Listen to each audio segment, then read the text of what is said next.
سے میرے سارے مسئلے اور سارے کام حل ہو جاتے ہیں اور میری ساری دعائیں قبول ہو جاتی ہیں۔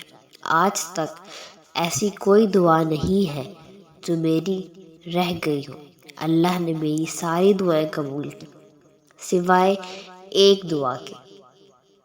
امام احمد بن حنبل نے بڑی حیرانی سے پوچھا، اچھا وہ ایک دعا کون سی ہے پوری نہیں ہوئی؟ تو وہ شخص بولا،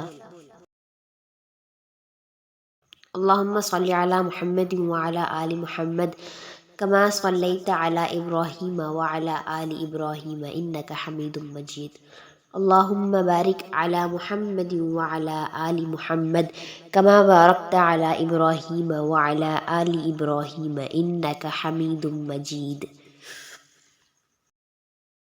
سخت سردی کا موسم تھا اور ہر طرف ٹھنڈی ہوائیں چل رہی تھیں۔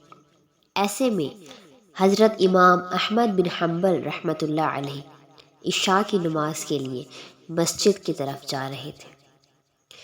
ان کا ارادہ تھا کہ آج نماز عشاء کے بعد مسجد میں ہی قیام کریں گے۔ نماز عشاء پڑھنے کے بعد وہ مسجد میں ہی بیٹھ گئے اور ذکر و اذکار اور تسبیح میں خود کو مشغول کر لیا کہ ایسے میں مسجد کا مالک آیا اور بہت غصے سے بولا، یہاں سے چلے جائیں، مجھے مسجد بند کرنی ہے۔ امام احمد بن حنبل مسجد سے باہر آ گئے اور ایسے ہی گلیوں میں پھرنے لگے کہ انہیں ایک گلی میں تندور جلتا ہوا نظر آیا۔ وہ چلتے ہوئے اس تندور کے پاس آ گئے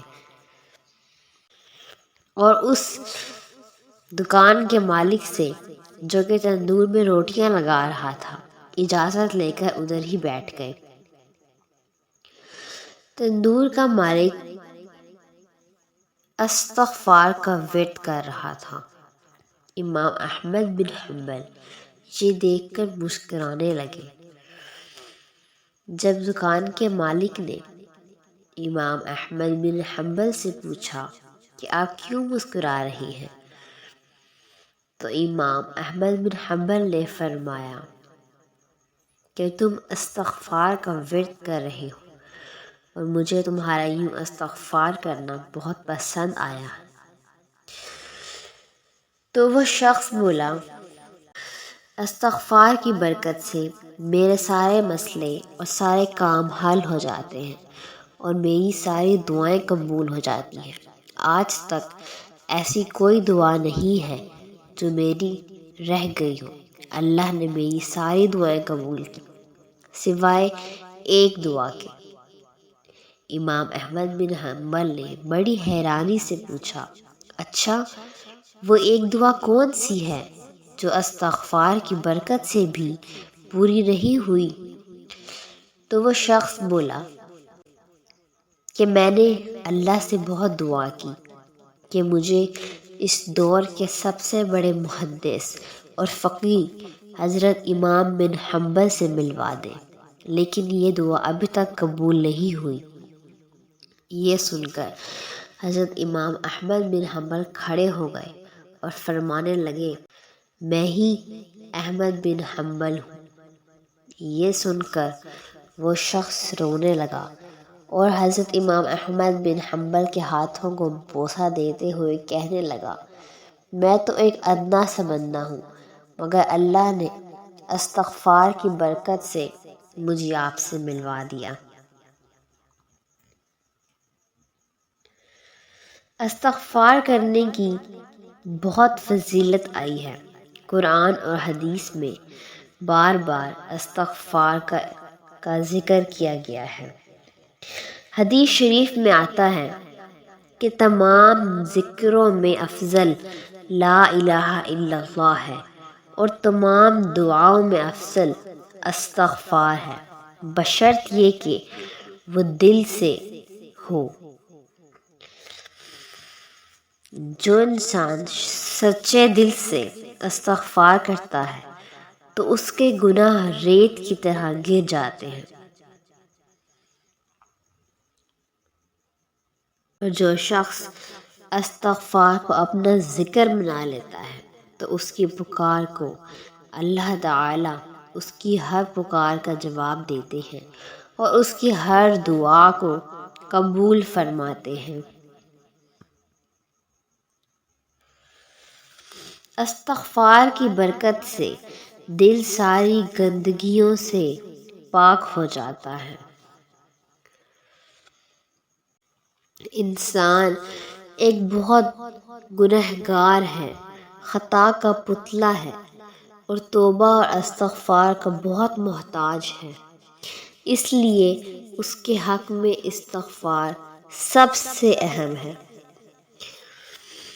حدیث شریف میں ارشاد ہے، حضرت ابوبکر صدیق رضی اللہ تعالی عنہ حضور اقدس صلی اللہ علیہ وسلم سے نقل کرتے ہیں کہ لا الہ الا اللہ اور استغفار کو بہت کثرت سے پڑھا کرو۔ شیطان کہتا ہے کہ میں نے لوگوں کو گناہوں سے ہلاک کیا اور انہوں نے مجھے لا الہ الا اللہ اور استغفار سے ہلاک کر دیا۔ مشکوٰۃ شریف میں ہے کہ حضور اقدس صلی اللہ علیہ وسلم نے فرمایا، ہر چیز کے لیے ایک صفائی ہوتی ہے اور دلوں کی صفائی اللہ کا ذکر ہے، کہ استغفار کے بارے میں کثرت سے احادیث میں آیا ہے کہ استغفار دلوں کے میل اور زنگ کو دور کرنے والا ہے۔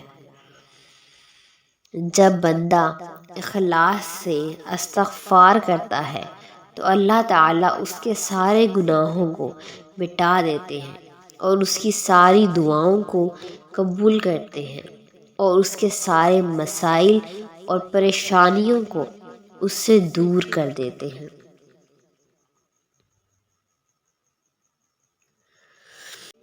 امام غزالی رحمۃ اللہ علیہ نے حسن بصری رحمۃ اللہ علیہ سے بھی نقل کیا ہے، وہ فرماتے ہیں، ہمیں یہ روایت پہنچی ہے کہ شیطان کہتا ہے کہ میں نے امت محمدیہ کے سامنے گناہوں کو زیب و زینت کے ساتھ پیش کیا مگر ان کے استغفار نے میری کمر توڑ دی۔